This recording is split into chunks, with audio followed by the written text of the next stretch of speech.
శాలిగ్రామం అంటే ఏంటో తెలుసా? శ్రీ మహావిష్ణువు చిహ్నం గల శిలనే శాలిగ్రామం అంటారు. అలాంటి శాలిగ్రామాలు ఒకటి కాదు, రెండు కాదు, వందలు వేలు కాదు, లెక్కలేనన్ని శాలిగ్రామాలు ఆ ఒక్క నదిలోనే పడతాయి. మరెక్కడ దొరకబవి. ఆ నది పేరే గండకీ నది. మరి గండకీ నదిలోనే ఈ శాలిగ్రామాలు పుట్టడం వెనుక ఒక కథ దాగి ఉందని మీకు తెలుసా? గండకీ నది నదిగా మారడానికి ముందు ఒక అందమైన స్త్రీ, ఆమె అందాల వేశ్య. ఆమె అనుగ్రహం కోరి ధనవంతులు కూడా పరితపిస్తూ ఉండేవారు. గండకి అందరినీ అంగీకరించేది కాదు. ప్రతిరోజు ముందొచ్చిన బేరం మాత్రమే ఒప్పుకునేది. ఆ రోజుకి అతనే ఆమె భర్త.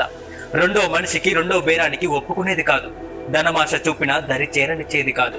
ఆమె తల్లి గండకిని మార్చాలని ఎన్నో విధాలుగా ప్రయత్నించింది, కానీ చివరికి విఫలమైంది. సాక్షాత్తు శ్రీమన్నారాయణుడికే, ఆ శ్రీ మహావిష్ణువుకే గండకిని పరీక్షించాలని కోరిక పుట్టిందట. ఒకరోజు పరివారంతో పొద్దున్నే వచ్చిన ధనవంతుడు గండకితో బేరం చేసుకుని కానుకలిచ్చాడు. అలవాటుగా గండకి అతనికి స్నానం చేయించాలని దుస్తు